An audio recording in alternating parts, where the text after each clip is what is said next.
Escape live নামক একটি অ্যাপে হিনা প্রতিনিয়ত তার ভিডিও দিত, যেখানে তার মতো অনেকেই তাদের ট্যালেন্ট শো করত। আর এই অ্যাপ কোম্পানি থেকে এবার একটি কম্পিটিশনের আয়োজন করা হয়, যেখানে বলা হয় অডিয়েন্সের কাছ থেকে যে সবচেয়ে বেশি ডায়মন্ড পাবে সেই হবে 3 কোটি টাকার মালিক। আর এই প্রাইজ মানি জিততে নিজের পরিচয় গোপন রেখে প্রতিনিয়ত অশ্লীল ভিডিও আপলোড দিতে থাকে হিনা, কিন্তু অ্যাক্সিডেন্টলি তার লেসবিয়ান বস জেনে যায় তার এই ডার্ক সিক্রেট, আর তাকে ব্ল্যাকমেইল করে তার সুযোগ তুলতে থাকে। এখন এই মরণ ফাঁদের ভেতর থেকে কিভাবে বের হবে হিনা, আর কম্পিটিশনের শেষটাও বা কি হবে, সেটাই দেখব আজকের গল্প স্কেপ লাইভে। শুরুতেই দেখা যায় একটা গাড়ি মরুভূমিতে এসে থামে, আর সেখানে যে গাড়ি ড্রাইভ করছিল সে স্কেপ লাইভে ছিল। এটা একটা অ্যাপ। তো দেখা যায় এই গাড়িতে একটা মেয়ে আছে যার হাত পা মুখ বাঁধা। তো তারপরই দেখা যায় তার মুখটা খুলে দেওয়া হয়, আর মেয়েটা অনেক চেঁচামেচি শুরু করে দেয়। যে লাইভে ছিল সে এবার ওই বন্দি মেয়েকে ধরে টেনে নিচে নামায়, আর যেমন ইচ্ছে তেমন করেই মেয়েটাকে টর্চার করতে থাকে। মেয়েটা তো সহ্যই করতে পারছিল না, তাই জোরে জোরে চিৎকার করতে থাকে। এরপরই দৃশ্য কাট হয় আর চলে আসে আজ থেকে ঠিক 32 দিন আগের সময়ে, যেখানে কৃষ্ণা নামের একজনকে দেখা যায়, যেখানে কৃষ্ণার সাথে তার একটা বোন শ্রীনি আর তাদের মা আছে। তো টিভিতে সেই সময়ই স্কেপ লাইভ নিয়ে নিউজ আসছিল, যেখানে বলা হয় বর্তমানে সবচেয়ে বেশি ট্রেন্ডিং এ আছে এই স্কেপ লাইভ, আর সেই সাথে সেখানে মানুষ জনপ্রিয়তা খুব তাড়াতাড়ি পাচ্ছে। তো এখানে আবার টিভিতে কৃষ্ণাকেও দেখানো হয়, কারণ এই কোম্পানিতে কৃষ্ণা কাজ করে। তো তারপর কৃষ্ণাকে তার মা একজোড়া চুড়ি দেখায় আর বলে, আজ আমি খুব খুশি, দেখ আমি কি নিয়ে এসেছি। কৃষ্ণাও দেখে বলে, বাহ খুব ভালো। তো তখন তার মা বলে, ইএমআই দিয়ে এনেছি মোড়ের দোকানে, 10,000 দিয়ে আসিস কিন্তু। এই বলেই তার মা চলে যায়। তো তারপরে কৃষ্ণা যাওয়ার সময় তাকে তার বোন শ্রীনি বলে, দাদা ভাই তুমি মায়ের ইএমআই নিয়ে চিন্তা করো না, সব ম্যানেজ হয়ে যাবে। তো এরপরই দেখা যায় কৃষ্ণা আসে স্কেপ লাইভ কোম্পানিতে, যেখানে তাদের জেনারেল ম্যানেজার জিয়া আজ মিটিং ডাকে। সেখানে জিয়া এই স্কেপ লাইভ নিয়ে কথা বলছিল। তো এরপর জিয়া বলে, আমাদের এই স্কেপ লাইভ এত জনপ্রিয় হয়েছে তার কারণ এখানে মানুষ তার ট্যালেন্ট দেখাতে পারে, আর এটা দিয়ে তারা ইনকাম করতে পারছে আর বড় লোকও হতে পারছে। স্কেপ লাইভে যদি কেউ ভিডিও পছন্দ করে ডায়মন্ড দেয়, তাহলে এই প্রতিটা ডায়মন্ডের দাম 5 টাকা থাকে। তার থেকে যতগুলো ডায়মন্ড হবে তার অর্ধেক যাবে কোম্পানির কাছে আর অর্ধেক আসবে ইউজারের কাছে। আর এভাবেই কোম্পানির সাথে সাথে ইউজাররাও লাভবান হতে পারবে। আর তারা সব স্কেপ লাইভ ইউজারদেরকে মনিটরিং করে আলাদা একটা রুমে বসে। যাই হোক, তো এরপর জিয়া কৃষ্ণাদেরকে বলে যায় তাদেরও কাজ হবে সব ইউজারদের আইডি সব সময় চেক দেওয়া। তারা যদি কোনো মাদক, অ্যালকোহল বা নগ্ন কিছু শেয়ার করে তাহলে সেটা ব্লক করতে হবে। এমনকি কোনো ধর্মীয় ব্যক্তিকে কষ্ট দিয়েও কিছু করা যাবে না। এমন কিছু দেখলেই তোমরা তাদের আইডি ব্যান করে দিবে। তো অন্যদিকে আমরা সীতা নামের একজনকে দেখি। তার খুব ইচ্ছা তার মেয়ে একদিন বড় ডান্সার হবে, তাই সীতা সব সময় তার মেয়েকে ডান্স করার কথা বলে, আর তাকে সে বিভিন্নভাবে শেখানোরও চেষ্টা করে। কিন্তু একবার কম্পিটিশন হেরে আসাতে সীতার মেয়ে আর ডান্স করতে চাইছিল না, কারণ তার কাছে মনে হচ্ছিল সে আবারও হেরে যাবে। তার উপর সীতার স্বামীও রাজি না মেয়েকে আবারও কম্পিটিশনে পাঠানোর জন্য। খামোখা টাকা এবং সময় দুটোই নষ্ট। কিন্তু এরপরও দেখা যায় সীতা তাকে কোনোভাবে রাজি করিয়ে নেয়। এদিকে আমরা স্কেপ লাইভ দিল্লিতে ডার্কি নামের একজনকে দেখি, যে একটা কাকড়াকে নিয়ে ভিডিও করছিল।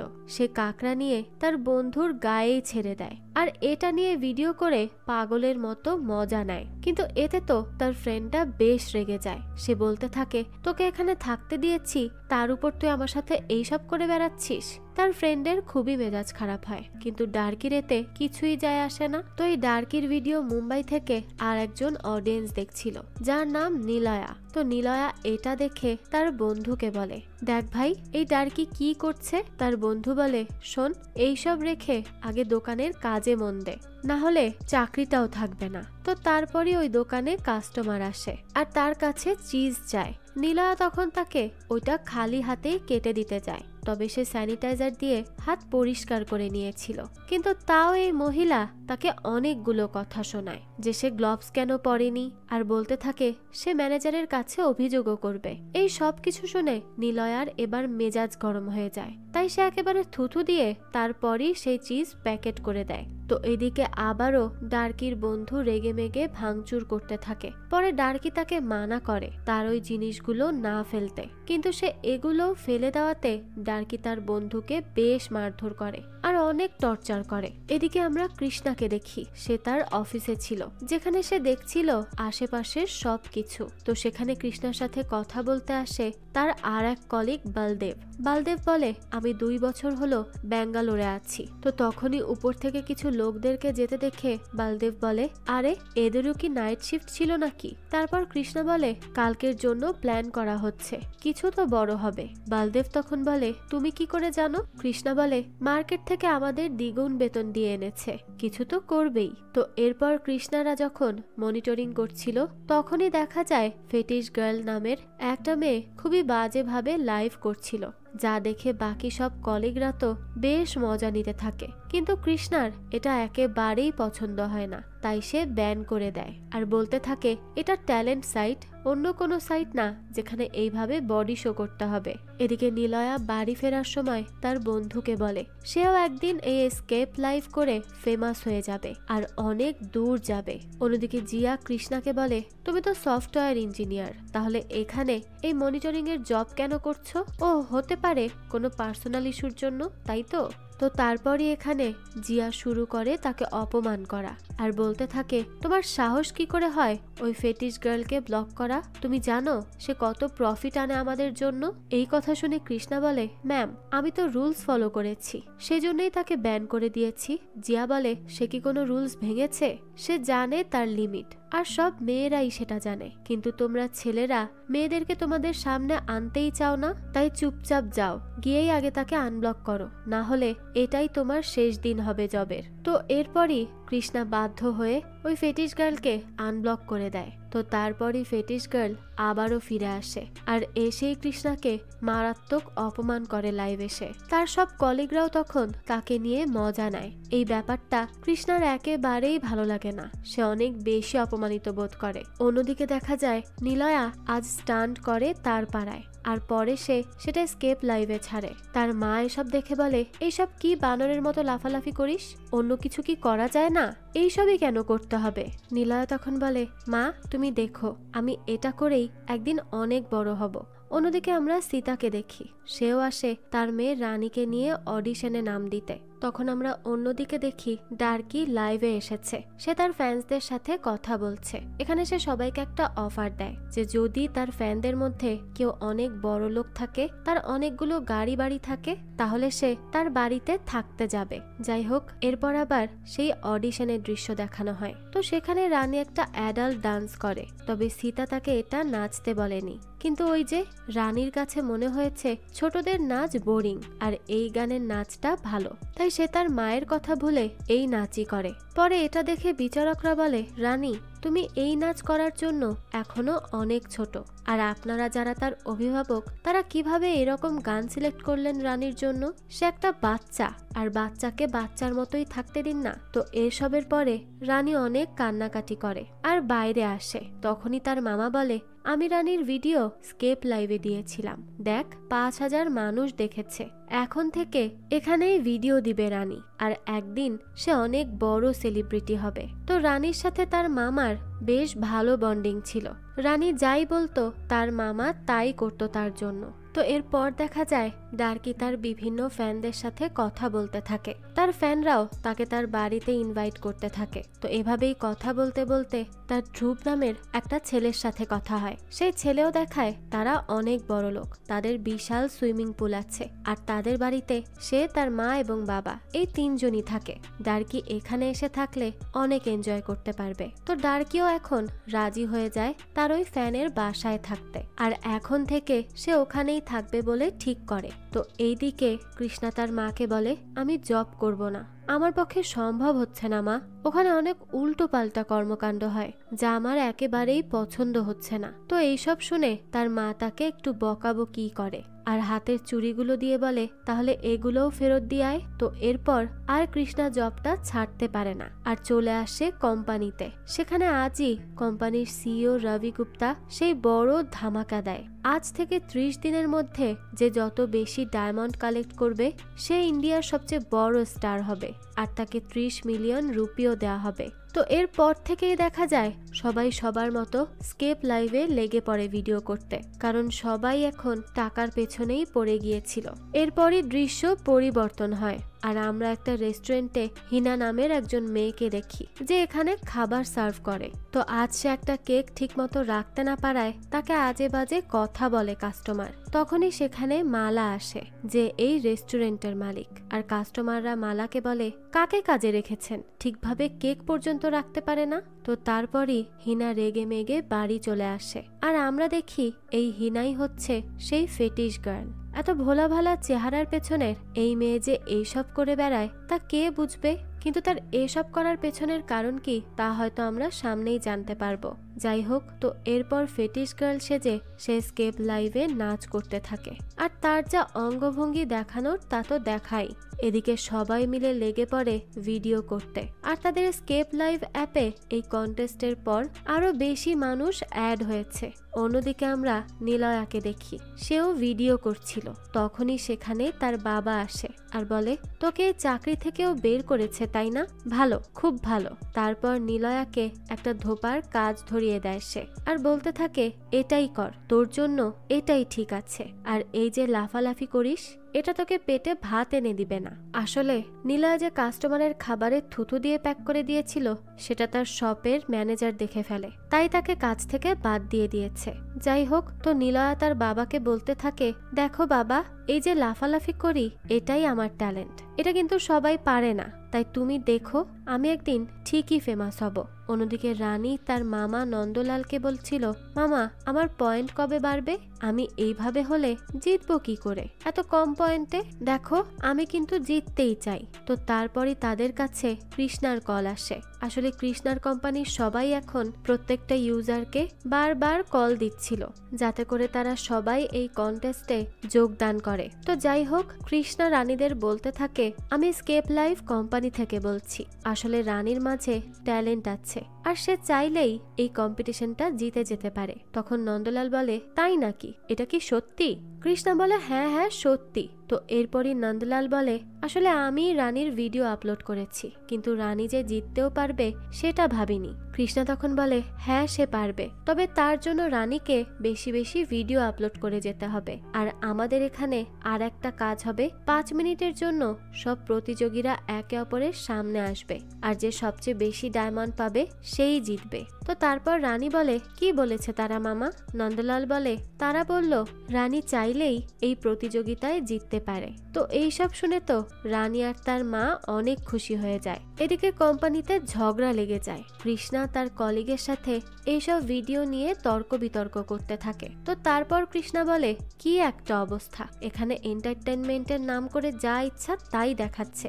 অন্যদিকে ফেটিশ গার্ল একটা শপিং মলে এসে ভিডিও করে। তো সেখানকার ম্যানেজার এসে বলে, আপনি এখানে আমাদের কাপড় নিয়ে ভিডিও কেন করলেন, আপনাদের মতো মেয়েদের কাজই এটা। তো এসব শুনে হিনা বলে, আচ্ছা এখানে যতগুলো কাপড় আছে সবকিছু প্যাক করে দিন, আমি নিয়ে নিচ্ছি। এই কথার পরেই তো লোকটাও তাকে ম্যাডাম ম্যাডাম করতে থাকে। আসলে পয়সার কাছে সবাই মনে হয় গোলাম হয়ে যায়।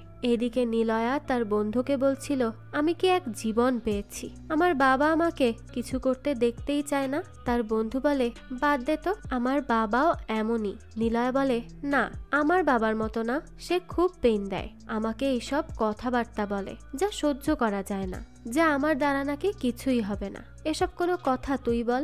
এদিকে হিনা তার কাজে চলে আসে রেস্টুরেন্টে। তখন মালা বলে, হিনা তাড়াতাড়ি যাও, তুমি লেট এসেছো আজকে। হিনা তখন সরি বলে আর তার কাজে চলে যায়। তখনই মালা খেয়াল করে হিনার ব্যাগে সব ব্র্যান্ডের শপিং করা বিলটাও আছে, যা অনেক। এটা দেখে তো মালা শকডই হয়ে যায়, কারণ সে তো তার রেস্টুরেন্টে জব করে, তাহলে এত টাকা সে কি করে পাচ্ছে।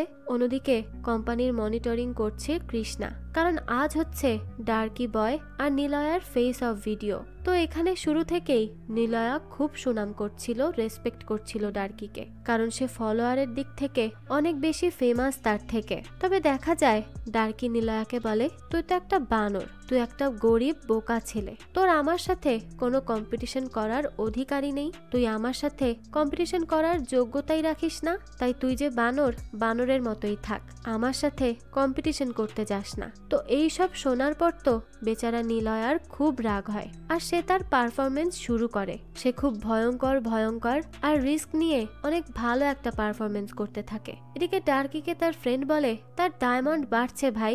ডার্কি তো বিশ্বাসই করতে পারছিল না, সে বলে নেটওয়ার্কের প্রবলেম হয়তো। এদিকে তো নিলয়া একের পর এক পারফরমেন্স করে ডার্কির থেকে বেশি ডায়মন্ড পায়, আর সেই এই কম্পিটিশনটা জিতে যায় ডার্কিকে হারিয়ে। ডার্কি তো একেবারেই থ হয়ে যায়, কারণ তার ধারণা ছিল সেই এই ফেস অফে জিতবে। এদিকে হিনাকে মালা ডেকে আনে আর বলে, তোমার কি কিছু লাগবে? হিনা বলে, না ম্যাম। কেন? মালা তখন বলে, আসলে মাসের শেষের দিকে, তাই আর কি জিজ্ঞেস করলাম। আর টাকার জন্য কখনো ভুল কাজ করতে যেও না, যদি প্রয়োজন হয় তাহলে আমাকে জিজ্ঞেস করে নিতে পারো। আজ রাতে রেস্টুরেন্ট তুমি বন্ধ করে যেও, আমি আমার ফ্রেন্ডের বাড়িতে যাব। এদিকে ডার্কি হেরে গিয়ে তার তো মাথা খারাপ হয়ে যায়। সে কল করে সোজা এসকেপ লাইফ কোম্পানিতে আর বলতে থাকে, আজকাল তোমরা নাটক করছো তাই না, চিটিং করছো, আমাকে হারিয়ে একটা ফালতু রাস্তার গরিবকে জিতিয়ে দিলে। কৃষ্ণা বলে, স্যার এটা সম্ভব না, কারণ এখানকার সব কম্পিউটার দিয়ে নিয়ন্ত্রণ করা হয়, আমরা তো শুধু মনিটর করি, আর কম্পিটিশন তো এখনো শেষ হয়নি, আপনি ভিডিও দিতে থাকুন, যে কোনো সময় জিতে যেতে পারেন। তখন ডার্কি বলে, আমার ফ্যান্সরা ডায়মন্ড পাঠাতে পারছিল না, তুই চেক করে দেখ, তোদের ওখানে সমস্যা, তাতে আমি কেন হারবো। তো এরপরই কৃষ্ণা চেক করে দেখে সত্যি তার অ্যাকাউন্টে ডায়মন্ড পাঠানো সম্ভব হচ্ছে না। এখন এটা কেন তা আমরা পরেই জানতে পারবো। তো তারপর কৃষ্ণা দেখে পরের ফেস অফ দেওয়া হয়েছে ফেটিশ গার্ল আর রানীর সাথে। এদিকে সীতা তার ভাইকে বলে, আমার রানীর কম্পিটিশন এই মেয়ের সাথে। নান্দু বলে, তাতে কি হয়েছে, আমাদের রানীও পারবে, আর বয়স নিয়ে এখানে কোনো সমস্যা নেই। তারপরে সীতা বলে, আমার মেয়ে ছোট, আর এই মেয়ে কিরকম ভিডিও করে আমি জানি, এসবে আমার মেয়ের উপর তো খারাপ প্রভাব পড়বে। তখন রানী বলতে থাকে, মা আমি যেভাবেই হোক আমি করব, আমি জিততে চাই, সমস্যা হচ্ছে আমি ছোট, তাই আমি বড় মেয়ে হতে চাই। নন্দু বলে, হতে পারবি ইনজেকশনের মাধ্যমে। তো এখানে নন্দু হরমোন ইনজেকশনের কথা বলে, যাতে করে 1 মাসেই যেন কম্পিটিশনের মাঝে বড় দেখা যায় রানীকে। অন্যদিকে জিয়াকে বোঝানোর চেষ্টা করছিল কৃষ্ণা, যেন রানীর কম্পিটিশন ফেটিশ গার্লের সাথে না রাখে সে, কিন্তু জিয়া বলে তার হাতে নেই এইসব, সে কি করবে। তাই সে কৃষ্ণাকে মানা করে এইসবের মাঝে বেশি কথা না বলতে। তো এরপরই দেখা যায় নন্দু রানীকে নিয়ে হসপিটালে আসে ইনজেকশন নেওয়ার জন্য। তখন ডাক্তার নন্দুকে দেখায় 7টা ইনজেকশন নেওয়ার পর বডি কেমন হবে। নন্দু বলে, তার কিছু হবে না তো, কোনো সাইড ইফেক্ট? ডাক্তার বলে, আরে না, চিন্তা করিস না। এরপরই রানীকে নিয়ে যাওয়া হয় ভেতরে, আর একটা প্রথম ইনজেকশন তাকে পুশ করা হয়। এদিকে আমরা আর একটা ছেলেকে দেখি, যার নাম রাজু। আজ তার প্রমোশন হয়েছে, তাই সে তার বাবাকে এই খবরটা জানায়। তার বাবা বলে, তুমি আজ একটু ছুটি নিয়ে চলে এসো, একজনের সাথে দেখা করতে হবে, আর আসার সময় কিছু মিষ্টিও নিয়ে এসো। অন্যদিকে আমরা রানীকে দেখি, সে ভিডিও করছিল। তখনই একটা ছেলে বলে, এই মেয়েটা মোবাইল দেখতে দেখতে আমাদেরকে হারিয়ে দিল। তো তখন রানীর হঠাৎ করেই রাগ হয়ে যায়, তাই সে পাগলের মতো ছেলেটাকে মারতে থাকে। সাথে সাথে সীতা এসে তাকে ছাড়ায়। তখন সেখানে নান্দুও চলে আসে। এরপর সীতা নান্দুকে বলে, ভাই আজকাল রানীর আচরণে পরিবর্তন হচ্ছে, সে এই হাসে এই কাঁদে, আবার হঠাৎ করেই রেগে যায়। আমার মনে হচ্ছে এইসব আবার ওই ভিটামিন না কি দিয়েছিলি সেটার জন্য হচ্ছে না তো। নান্দু বলে, তো হলেই বা কি, এটা তো ভালো, তার নিজের শক্তি হচ্ছে, তুই বেশি বেশি ভাবিস না তো। তো এরপর নান্দু রানীকে বলে, আমি তোর জন্য এই ড্রেস এনেছি, এটা পরিস, আর কম্পিটিশনে যাওয়ার আগে আমাদেরকে আর একটা ইনজেকশন দিতে হবে। রানী তখন বলে, না মামা, আমি আর ইনজেকশন দিতে চাই না। নান্দু তখন বলে, কেন? তুই বড়দের সাথে লড়তে চাস, তাহলে তাদের মতো তো তোকে হতে হবে তাই না? রানী বলে, মামা ওই ইনজেকশন আমার ভালো লাগছে না, বিরক্ত লাগে সব, আর অনেক পেইনও হয়। নান্দু বলে, দেখ তুই যখন জিতে যাবি তখন আর এইসব ব্যথা তোর অনুভবই হবে না। তো নান্দু যেমন করে হোক তেমন করেই রাজি করায় রানীকে আরো ইঞ্জেকশন নেওয়ার জন্য। হয়তো সে টাকার লোভে পড়ে গিয়েছিল। এদিকে জিয়া কৃষ্ণাকে বলে, ফেটিশ গার্ল আর রানীর ফেস অফের কি আপডেট? কৃষ্ণা বলে, ফেটিশ গার্ল বলেছে যে সে এতটাও নিচে নামেনি যে একটা বাচ্চার সাথে কম্পিটিশন করবে। জিয়া তখন বলে, তাহলে তাকেই এই কম্পিটিশন থেকে বাতিল করা হবে। কৃষ্ণা বলে, সে কি জানে? জিয়া তখন বলে, তাকে জানানো আমাদের দায়িত্ব নয়, সে রুলস পড়ে কম্পিটিশন জয়েন করবে, এটাই তার দায়িত্ব। তুমি তোমার কাজ করো, বেশি অহেতুক কথা বলো না তো। এদিকে ডার্কি তার বন্ধু ধ্রুবের সাথে মিলে একটা প্র্যাঙ্ক করে, আর সেটা করে ধ্রুবের মাকে ভয় দেখাতে। ডার্কি ধ্রুবের মাকে বলে সে তাকে মেরে দিয়েছে। ধ্রুবের মা তো এটা শুনে ভয়ে গিয়ে দেখে সত্যিই মরে পড়ে আছে ধ্রুব। তবে একটু পরই দেখা যায় এটা তো ভিডিও করা হচ্ছিল, কারণ এটা একটা প্র্যাঙ্ক। এদিকে রানীকে তার মামা আর মা নিয়ে আসে ওই ইঞ্জেকশন দিতে। তাকে ইঞ্জেকশন দেওয়া হয় এবং পরে তাকে সাজানোও হয়। তারপর আমরা হিনাকে দেখি, সে কাউকে কল করে বলছিল, আমি ওখানে জব পেয়ে যাব, তো আমি 4.5 লাখের মতো পাঠিয়ে দিব কাল, কিন্তু সব যেন ঠিকঠাক করে হয়। এদিকে রাজু বাড়ি আসে আর দেখতে পায় মেয়ে পক্ষের লোক এসেছে। তো তারপরই রাজু আর তার হবু স্ত্রী সুনায়না ছাদে আসে আলাদা কথা বলতে।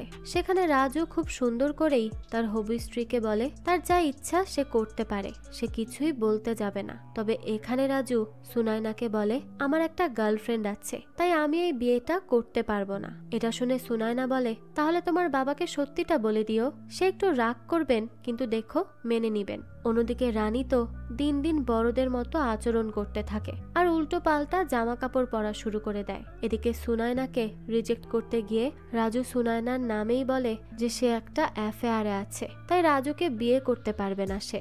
এসব জানার পর তো সুনায়না এসে রাজুকে বলে, আমি আপনাকে বলেছিলাম সত্যিটা বলতে, কিন্তু আপনি তো নিজের সমস্যা আমার উপর চাপিয়ে দিলেন। রাজু বলে, আসলে আমি বাবার সামনে বলতে পারছিলাম না সত্যটা, তাই আমাকে বলতে হয়েছে এরকম। সুনায়না বলে, হ্যাঁ হ্যাঁ, মেয়েদের উপর দোষ চাপানো তো খুব সহজ কাজ, তাই না? আমরা কাউকে কিচ্ছু বলবো না, আমরা ভীতু, তাই যার যা ইচ্ছা সে তাই বলে যায়। আমি আমার মা বাবার থেকে কিছু লুকিয়ে রাখি না কখনো, তাই তারা আমাকে বিশ্বাস করে, আর একটা জীবনে আমি তাদের বিশ্বাস হারাতে চাই না। তোমরা ছেলেরা কখনো একজন মহিলার কষ্ট বুঝতে পারবে না। এসব শুনে রাজু বলে, আমি বুঝি সুনায়না। সুনায়না তখন বলে, না বুঝতে পারবে না, কারণ তুমি তো আর মেয়ে না।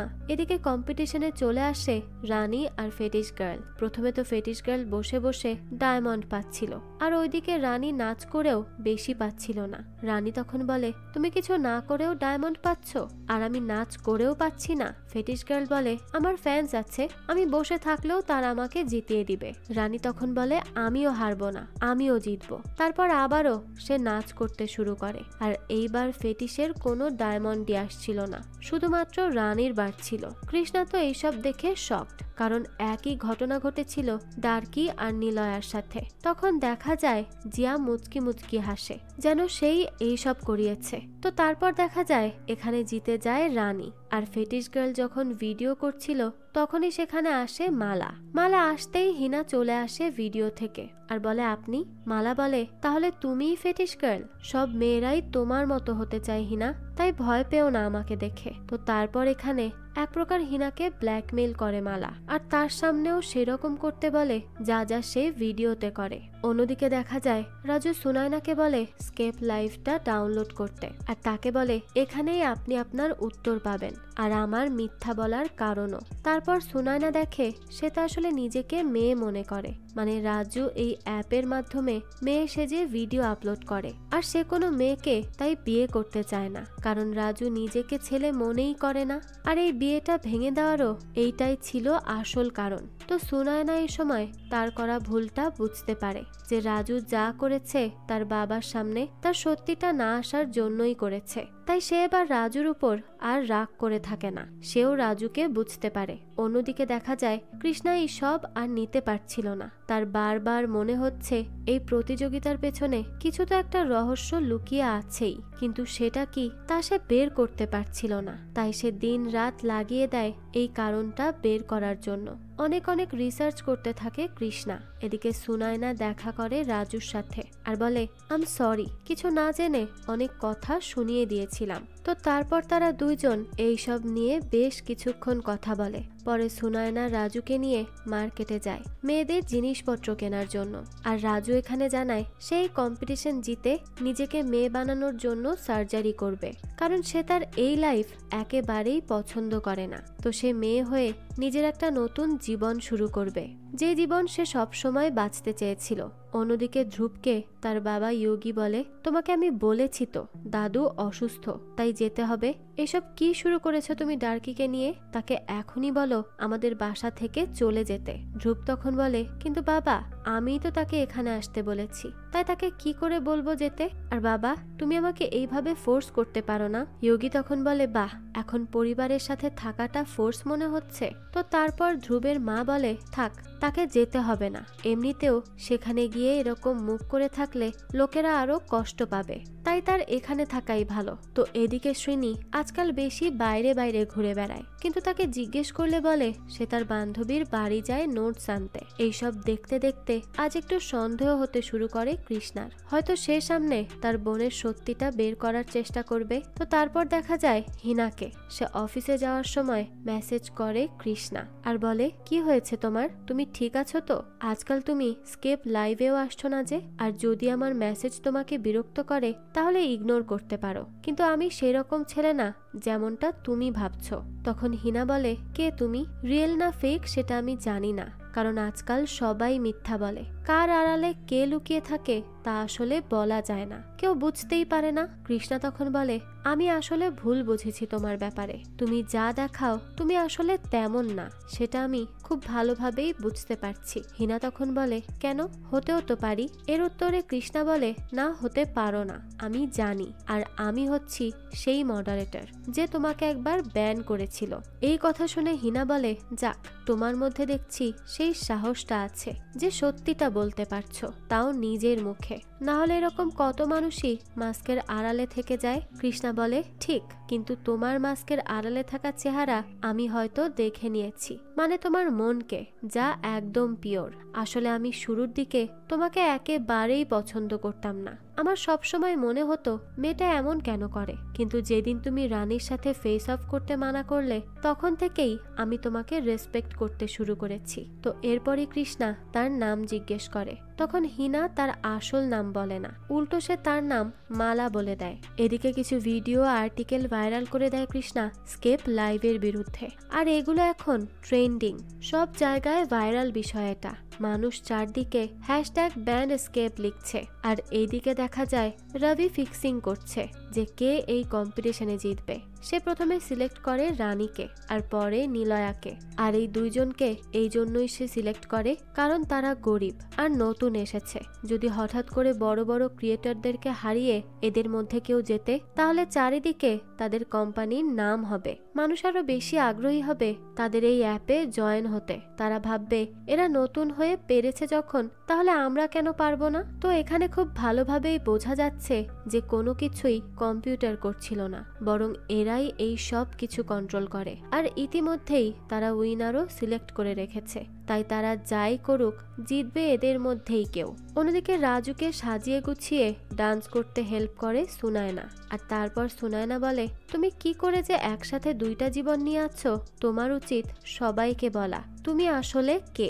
রাজু বলে, না, আমি এসব বললে সমস্যা বাড়বে, কেউ আমাকে গ্রহণ করবে না, আমাকে নিয়ে অনেক আজে বাজে কথা বলবে, আর আমার নিজের বাবাই আমাকে কখনো একসেপ্ট করবে না, সেজন্যই আমি এই দুইটা জীবন নিয়ে আছি। তখন সুনায়না তাকে বোঝায়, আগে নিজে ভালো করে নিজেকে একসেপ্ট করতে শেখো, তারপর দেখবে দুনিয়া নিজে থেকেই তোমাকে একসেপ্ট করে নিবে। এদিকে নিলয়া একটা ঝুঁকিপূর্ণ পারফরমেন্স করার জন্য তার অডিয়েন্সের কাছে বলে দেয় এটা এতটাই ঝুঁকিপূর্ণ যে যে কোনো সময় তার মৃত্যু হতে পারে। তাও ফেমাস হওয়ার নেশা তাকে এতটাই পেয়ে বসেছিল যে সব কিছু সে ভুলে যায়, যে করেই হোক তাকে ফেমাস হতে হবে আর অনেক টাকা জিততে হবে। অন্যদিকে রানী 4 নাম্বারে এসে যায়। তবে তখনই তার পেটে ব্যথা হতে থাকে, কিন্তু নান্দু বলে এই সব কিছু না, ঠিক হয়ে যাবে, আমার সাথে আয় তো। কিন্তু আসলে যে রানীর সে কি ক্ষতি করছে তা তো পরেই বুঝতে পারবে সবাই। এখানেও ফেমাস হওয়ার নেশা তাদেরকে সব কিছু ভুলিয়ে দিয়েছিল, তাদের মধ্যে আর কোনো কিছুরই হিতাহিত জ্ঞান ছিল না। এদিকে হিনাকেও তার মালা ম্যাডাম দিন রাত মানসিকভাবে টর্চার করছে, তাকে দিয়ে যা খুশি তা করাচ্ছে, করতে বাধ্য করছে। এই সব কিছুতে হিনা একদম ভেঙে পড়ে, কিন্তু তাও সে কিছুই বলতে পারছিল না। তো এদিকে রানীকে আজ তার মা চুল বাঁধার সময় সে দেখতে পায় তার হাতে এক গুচ্ছ চুল চলে আসে। এটা দেখেই তো সীতা প্রচন্ড ভয় পেয়ে যায়, কিন্তু রানী ভাবে হয়তো টান খেয়ে ছিঁড়ে গেছে। তখনই সেখানে তার বাবা আসে আর বলতে থাকে, আমাকে না জানিয়ে এসব কি হচ্ছে, দে আমাকে তোর মোবাইল দে। তো তারপরই মোবাইলে কিছু দেখে তার বাবা তো একেবারেই থমকে যায়। সে দেখতে পায় রানী আবার ইদানিং একটা ছেলের সাথেও মেসেজিং করছে। তখন রানী তার বাবাকে বলতে থাকে, বাবা যদি আমি একবার জিতে যাই তাহলে 3 কোটি টাকা পাবো, বুঝতে পারছো? তার বাবা বলে, দেখ তোর এখন স্কুলে যাওয়ার সময়, তাই দয়া করে স্কুলে গিয়ে পড়াশোনা কর, আর এই শিক্ষা দিয়ে তুই যা অর্জন করবি তা অন্যরা পারবে না, তাই এইসব বিষয়ে সময় নষ্ট না করে পড়াশোনাতে মন দে। সেই সময় সীতা বলে, আর তো কিছুটা সময়, টিভির কম্পিটিশন তো পারলো না, মোবাইলেরটা পারবে, তাই দয়া করে এই সুযোগটা দিয়েই দাও।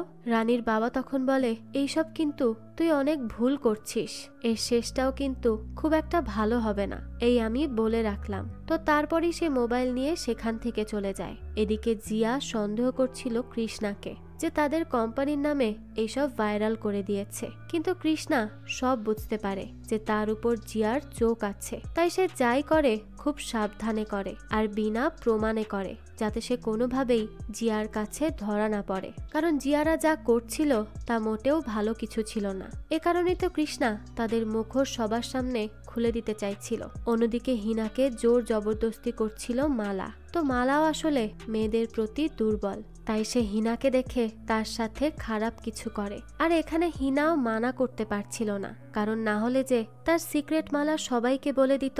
তাই এত কিছু সহ্য করেও সে একদম মুখে কুলু পেটে থাকে। এদিকে ডার্কি ধ্রুব আর তার গার্লফ্রেন্ডের প্রাইভেট মোমেন্টসকে সামনে রেখে লুকিয়ে লুকিয়ে লাইভে চলে যায়, আর এই লাইভ সবাই দেখছিল, সাথে ধ্রুবের বাবা মাও। এসব দেখে ইউগি বলে, আমি আর এই ছেলেকে আমার ঘরে 1 মিনিটও সহ্য করব না, নিশ্চিত এই ডার্কি ছেলের মাথায় কিছু তো সমস্যা আছে, না হলে কেউ এরকম আচরণ কি করে করতে পারে। তাই এখনই বাসায় গিয়ে আমি তাকে আমার বাসা থেকে বের করব, এসব আর 1 মুহূর্তও নেওয়া যাচ্ছে না। তো এই সময় ডার্কি যে লাইভে আছে এটা ধ্রুব দেখে ফেলে, তাই সাথে সাথে তার থেকে মোবাইল নিতে চায়। তখনই ডার্কির মোবাইলটা নিচে পড়ে গেলে ধ্রুব সেটা হাতে তুলে নেয়, কিন্তু এই কারণে ডার্কির রাগ হয়ে যায় আর সে ধ্রুবকে ধাক্কা দিয়ে ছাদ থেকেই নিচে ফেলে দেয়, যার ফলশ্রুতিতে ধ্রুব সাথে সাথে মারা যায়। আর যেহেতু ডার্কি লাইভে ছিল তাই ধ্রুবের হাতে মোবাইল থেকে সবকিছু লাইভে মানুষজন দেখে নেয়, আর সেটা চারিদিকে ছড়িয়ে দিতে থাকে, সবাই ডাউনলোড করতে থাকে। আর এইটা দেখে ডার্কি দ্রুত সেখান থেকে পালিয়ে যায়। ধ্রুবের বাবা মাও তাকে ধরতে পারে না, তাদেরকে ফাঁকি দিয়ে সে কোনো রকমে চলে যায়। অন্যদিকে দেখা যায় কোম্পানির সবাইকে চেঁচামেচি করতে থাকে রবি, কারণ যখন এইসব হচ্ছিল তখন ব্যান কেন করা হলো না তাকে? ব্যান করলে তো কেউ আর জানতেই পারতো না ডার্কি একজনকে খুন করেছে, তাও এই অ্যাপের জন্য, অ্যাপের কম্পিটিশন জেতার জন্য। তো দেখা যায় ডার্কিকে মনিটরিং করছিল বাল্লু, তাই রাবি তাকে অনেক উল্টো পাল্টা কথাও শোনায়, আর আরেকজনকে বলে একেবারে মেইন ফাইল রিমুভ করতে, যেন কেউ ভিডিও ছড়াতে না পারে। কিন্তু অন্যদিকে এই ভিডিও ঠিকই ছড়িয়ে দেয় কৃষ্ণা। সে বাল্লুকে বাথরুমে বসে বসে বলে পাপ করবে আর সেই পাপের শাস্তিও পাবে, তবে কাউকে তো হতে হবে যেই পাপের শাস্তি নিশ্চিত করবে। তো আমরা বুঝতেই পারছি ডার্কি আর এই কোম্পানির পাপের শাস্তি নিশ্চিত করছে কৃষ্ণা।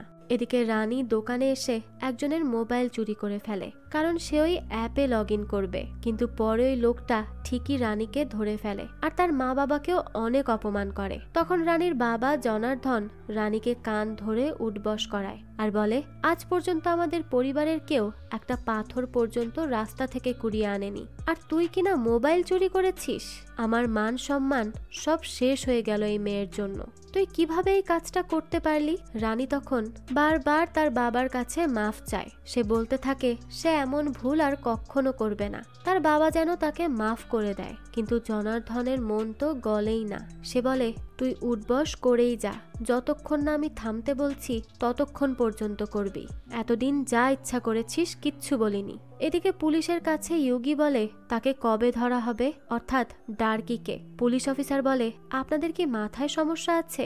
একজনকে চেনেন না, জানেন না, কিন্তু তার ফলোয়ার আছে দেখেই নিজের বাসায় জায়গা দিয়ে দিলেন। এবার দেখুন আপনাদের দায়িত্বহীনতার ফলাফল কি হলো। তো এরপরই চারিদিকে এই নিউজ আর এই ভিডিও ছড়িয়ে পড়ে। রাভি বলে, কে সে যে আমাদের মাঝে থেকে আমাদেরকেই শেষ করে দিচ্ছে? কেই সব ছড়াচ্ছে? আমি যত দ্রুত হয় তত দ্রুতই জানতে চাই কে সে। এদিকে জনার্ধন রানীকে স্কুলে দিয়ে যায়, কিন্তু দেখা যায় রানী তার বাবা চলে যাওয়ার পরপরই সেখান থেকে পালিয়ে চলে যায় তার মামার কাছে। অন্যদিকে আজ রাজুকে নিয়ে সারা শহরে ঘুরে বেড়ায় সুনায়না। তাও রাজুর মেয়ে সাজে ঘোরে। সুনায়না এই কাজ করে যাতে করে রাজুর জড়তা কমে। রাজু আজ বেশ এনজয় করে। এদিকে কৃষ্ণাকে কল করে জিয়া আর বলতে থাকে রানীকে ফিরিয়ে আনতে ভিডিওতে। তারপর কৃষ্ণা কল করে নান্দুকে। তখন নান্দু বলে, আরে রানীর বাবা মানা করেছে, তাকে আর এসব করতে দিবে না। সে চায় না তার মেয়ে এখনই স্টার হোক। কৃষ্ণা তখন বলে, অভিভাবক যা চায় তাই করা উচিত, তাদের উপর তো আর জোর করা যায় না। তখনই সেখানে নান্দু দেখে রানী এসেছে। তাই নান্দু বলে, হ্যাঁ রানী করবে ভিডিও, চিন্তার কোনো কারণ নেই। এরপরই দেখা যায় রানী আবারও লাইভে আসে আর সবার সাথে কথা বলে। অন্যদিকে হিনা মালাকে এসে মানা করে যায় যে সে যা করেছে তার সাথে, তারপর আর সে এখানে জব করবে না। সে অনেক চেঁচামেচি করে সেখান থেকে বেরিয়ে যায়। তবে যাওয়ার সময়ই সেখানে কৃষ্ণা আসে আর এসেই বলে, মালা কোথায়? হিনা বলে, ভেতরে। তারপর মালাকে দেখে কৃষ্ণা বলে, না আমি হয়তো ভুলে চলে এসেছি, কারণ মালা তো আর হিনার মতো না। তাই কৃষ্ণা চলে যাচ্ছিল। যাওয়ার আগে সে দেখে এই রেস্টুরেন্টেই শ্রীনি বসে আছে, তাও আর একটা ছেলের সাথে। এটা দেখেই তো সে অবাক হয়ে যায়। এদিকে রানী লাইভে এসে সবাইকে জানায় সে ভিডিও করবে আর আবারও কম্পিটিশনে ফিরবে আর অনেক ভালো পারফরমেন্সও করবে। অন্যদিকে নান্দু ডাক্তারকে জিজ্ঞেস করে, আচ্ছা রানীর পেটে ইদানিং ব্যথা কেন করছে? ডাক্তার বলে, আচ্ছা আমাকে দেখতে দাও। তো তারপর ডাক্তার দেখে বলে, আরো একটা ইনজেকশন নেওয়া বাকি, এটা নিলেই সব ঠিক হয়ে যাবে। তারপর সে আবারও রানীকে জোর জবরদস্তি করেই শেষ ইনজেকশনটা দিতে আনে। এদিকে শ্রীনি যে ছেলেটার সাথে ঘুরছিল তাকে পুলিশ এসে ধরে ফেলে আর তাকে ধরিয়ে দেয় কৃষ্ণা নিজে। তখন ওই ছেলেকে মারতে মারতে পুলিশ সেখান থেকে নিয়ে চলে যায়। তখন কৃষ্ণা পুলিশ অফিসারকে লুকিয়ে লুকিয়ে বলে, কিছুদিন পুলিশ স্টেশনে থাক, তাহলেই বুঝতে পারবে কার বোনকে ফাঁসাতে চেয়েছিল। অন্যদিকে ডিটেকটিভ অফিসার ডার্কির আসল পরিচয় বের করে। তার আসল নাম হচ্ছে বাবলু আর তার ছোট থেকেই মানসিকভাবে সমস্যা ছিল। সে একটু সাইকো টাইপের। সে যাকে তাকে যখন তখন আগে থেকেই মারধর করত। তো ডিটেকটিভ তখন তার সাথের অফিসারকে জিজ্ঞেস করে, এই যে স্কেপে কাজ করত বাবলু, নিশ্চয়ই তার থেকে টাকা আসতো, আর আসলেও সেই টাকা কার অ্যাকাউন্টে আসতো? এবার আমাদেরকে সেটা বের করতে হবে। এদিকে ডার্কি মানে বাবলু আসে তাসির সাথে দেখা করতে, কারণ তার টাকা চাই। তাসি বলে, ভাই তোকে ধ্রুব থাকার জন্য জায়গা দিল, খাবার দিল, তোর কত দেখভাল করলো, কিন্তু তুই তার বদলে ধ্রুবকেই মেরে ফেললি, তুই খুন করে দিলি। তখন সে বলতে থাকে, চুপ থাকতো, আমি কাউকে খুন করিনি, আমি শুধু তার লাইভ করছিলাম, কিন্তু সে আমার সাথে খারাপ আচরণ করা শুরু করে দেয়, তাই আমার রাগ উঠে যায়, এই জন্যই আমি তাকে দূরে সরাই। আমি কি করে বুঝবো যে সে পরেই মারা যাবে? তাসি এসব শুনে বলে, তুই যা খুশি কর, আমার আর তোর সাথে কোনো সম্পর্ক নেই। আমাকে আর তোকে পুলিশ একসাথে দেখলে আমাকেও তুলে নিবে, যেটা আমি চাই না। আর তুই যদি বাঁচতে চাস তাহলে পালা, কারণ এখানকার পুলিশ তোকে পাগলের মতো খুঁজে যাচ্ছে, আমি নিশ্চিত। তো তারপরই বাবলু গলা চেপে ধরে তাসির। সে তাকে ধরে টাকার জন্য, কারণ তার কাছে সব টাকা আসতো বাবলুর। এদিকে সেই ডিটেকটিভরাও তাসির কাছে আসছিল তাকে জিজ্ঞেস করতে যে বাবলুর টাকা কি তার কাছেই আসে। কিন্তু এখানে দেখা যায় তাসি আর বাবলুর ঝগড়ার এক পর্যায়ে তাসি দৌড়াতে গিয়ে ধরা খেয়ে যায় ডিটেকটিভের হাতে, কিন্তু তাদের হাত থেকেও পালিয়ে যেতে থাকে বাবলু। অন্যদিকে নিলয়া সেই ভয়ঙ্কর স্টান্ট করতে চলে আসে। তাকে এইভাবে এইসব করতে দেখে বিল্ডিং এর ইঞ্জিনিয়াররা মানা করতে থাকে যে এসব করো না, বিপদ হতে পারে, কিন্তু জেদের বসে দৌড় দেয় নিলয়া আর ভিডিও করতে বলে তার ফ্রেন্ডকে। তবে এটা করতে গিয়েই সে নিচে পড়ে যায়। তো আজ যখন ডান্স করছিল রানী, তখন হঠাৎ করেই দেখা যায় তার চোখের সামনে সব অন্ধকার হয়ে আসে এবং সে সেখানেই বেহুশ হয়ে পড়ে। নান্দু আর তার গার্লফ্রেন্ড সাথে সাথে তার কাছে আসে। তো নান্দুর গার্লফ্রেন্ড তাকে দেখে বলে, রানীর তো ব্লিডিং হচ্ছে। এটা দেখেই তারা ঘাবড়ে যায়। তখন সে বলতে থাকে রানীকে দ্রুত হসপিটালে নিয়ে যেতে হবে। অন্যদিকে নিলয়াকেও তার বন্ধুরা হসপিটালে নিয়ে যাচ্ছিল। নিলয়ের মাথা থেকে খুব রক্তক্ষরণ হতে থাকে। তার বন্ধুরা তো তাকে ডেকেই যাচ্ছিল, কিন্তু তার তো কোনো রেসপন্সই পাওয়া যায় না। সে একদম বেহুশ হয়ে থাকে। তারপরে হসপিটালে আসে নিলয়ের মা এবং বাবা। তারা দুজনেই তো বেশ টেনশনে ছিল।